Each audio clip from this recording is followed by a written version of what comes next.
Ang admin ng Quadrawalas It's My Boy na si Coach Jason Casimero may panibago na naman na buwelta sa monster ng Japan na si Naoya Inoue. Inoue ay mahiling tulad lang sa kababayang Hapon tulad ng ginawa ni Roltan Jitwangnon.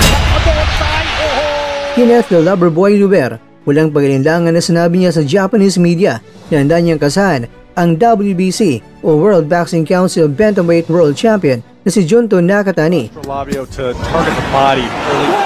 that body shot right Luber, on the belt. may palag na ba kay Nakatani?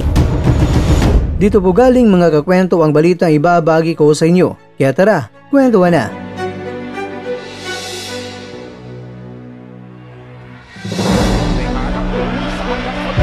Ganito ang sinapit ng kaubayan ni Inoue na si Takeru, natural-born crusher Sigawa, kontra yan kay Rodtang, the Iron Man Jitwangnon ng Thailand. Sa nakarang mga araw sa laban nila sa Japan, napakabitin ang nangyaring laban dahil 80 seconds lang ay tapos na ang laban.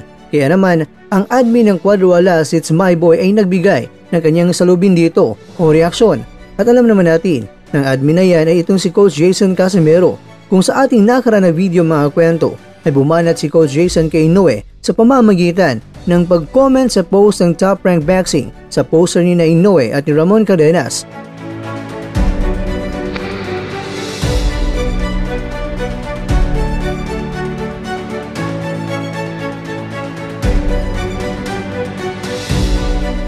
Sa ngayon naman ay ganito ang kanyang banat kay Inoue. Sinabi niya na Turtle, ganito ang mangyari kay Inoue pag magkaharap na silang dalawa. Ibig sabihin itong si John Real Casimero ay itong si Naoya Inoue. Sinabi dito na malakas lang daw sila kung ang mga kinalaban ay mga mahihina at ang matindi pa dito ay nag-comment pa sa ibaba at sinabi niya na Turtle, kamang-kamang lagi ka. Ibig sabihin ay gagapang ka talaga Turtle.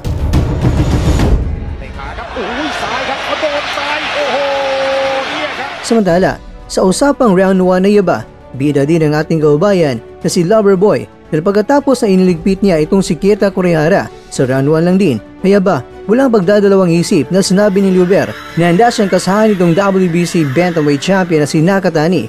Bilang patunay ay binalita ito sa Yahoo News Japan na may headline na ganito: ang Oriental Pacific Regular Champion na si Kurihara ay natalo via technical knockout sa unang round at dito ay may nakalagay na ang bagong kampiyon ay gusto makaharap si Nakatani. At ayon mismo kay Luber, gusto niya na makaharap ang mga malalakas at mga magagaling na mga Japanese fighters at sa tingin niya, ang pinakamalakas sa Bantamweight Division ay itong si Nakatani. Pero hindi naman niya sinabi na sa ngayon ay kampante na talaga siyang manalo kontra kay Nakatani dahil namin niya na kinakailangan pa niya na mag-insayo para maging mas malakas pa. Kaya kung si Luber daw ay maging kilala mula sa ngayon, ang lahat ay gustong mahabol na sa kanya para labanan siya. Sa ngayon si Luber ay meron siyang malinis sa kartada dahil meron siyang 14 wins, 9 knockouts at wala pang talo.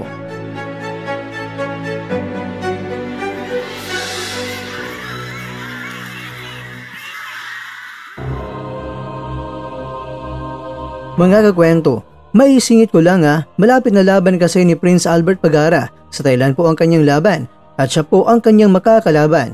Hindi man nakakatakot ang kartada ng kalaban, pero dapat hindi maging overconfident sa kabayan dahil ang ganitong kartada ay handang makipagpatayan. Alam nilang talo na sila sa laban, kaya umaasa na lang sa lucky punch pag-a-upset pa ang magiging kalalabasan.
At dyan, nagtatapos ang ating kwento.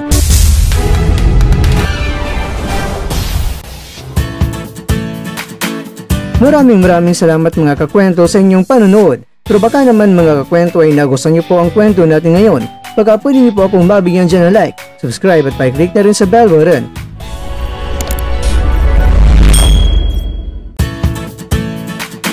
Pero bago tayo tatapos mga kwento, syempre, shoutout po muna tayo dyan sa ating mga kakwento. Kay kakwentong Reynald Solito, kay kwentong Reynante Arat, kay kwentong Johnny Boy TV, at kakwentong nanonood ngayon, shoutout sa'yo dyan. Bueno, hanggang dito na po muna ang ating kwentuhan, at abangan nyo na po ating susunod na video. At dito lang po yan sa isang channel na kung saan maaring ito'y mga kwentong di pa na kwento sa inyo.